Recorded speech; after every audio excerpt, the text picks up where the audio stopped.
मनुष्य के सामने एक बहुत बड़ी चुनौती है। चुनौती यह है कि मनुष्य स्वयं को व्यवस्थित कैसे करे।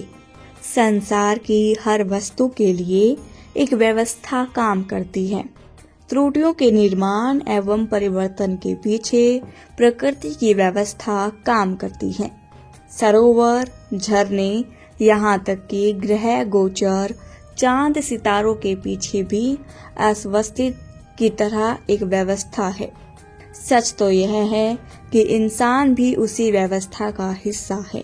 जन्म मरण, सुख दुख, मिलन विरह, यश अपयश, इन सबको देखकर ऐसा लगता है कि हर चीज के साथ एक व्यवस्थापक लगा है और उनकी व्यवस्थाएं इतनी सुव्यवस्थित हैं कि पल भर, श्वास भर, रत्ती भर भी इसमें कोई फर्क नहीं आता।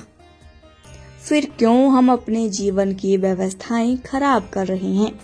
नौकर के द्वारा होने वाली थोड़ी सी यह व्यवस्था हमें जलजलाहट दे देती है और हमारी खुद की यह व्यवस्था कुछ नहीं।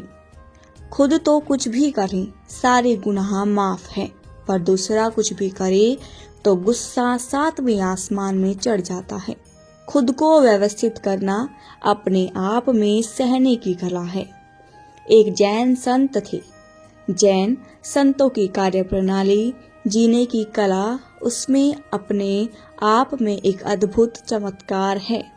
एक युवा उनके पास उनकी कुटिया में आता।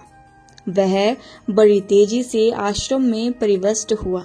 उसने गुरुजी को प्रणाम किया और उसने गुरुजी से कहा कि मैं आत्मज्ञान का रहस्य जानना चाहता हूँ।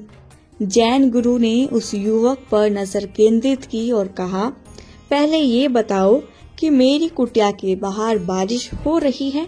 युवक ने कहा, हाँ, बाहर बारिश हो रही है। गुरु ने कहा, तुम्हारे सूखे वस्त्र तो यह बताते हैं कि तुम छतरी लेकर आए हो। युवक ने कहा, छतरी लेकर आया हूँ। मेरी कुटिया के बाहर कौन से दरवाजे पर रखी है? दाएं या बाएं? बाएं दरवाजे पर रखी है।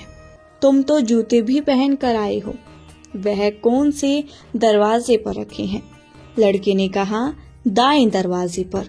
इसके बाद गुरुजी ने कहा, पहले अपने जूते के पास जाओ और उनसे क्षमा मांगो।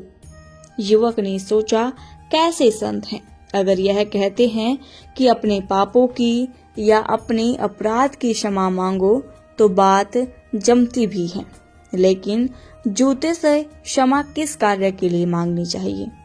लेकिन गुरु तो परम ज्ञानी थी, उनको पता था युवक क्या सोच रहा है। जैन गुरु ने कहा कि जिस दरवाजे से तुम आए हो उससे मैं थोड़ी देर पहले आया था, लेकिन जिस आदमी को अपने जूते और दरवाजे भी सलीके से खोलना नहीं आता, वह आत्मज्ञान की नसीहतों का अभी पात्र नहीं बन पाया।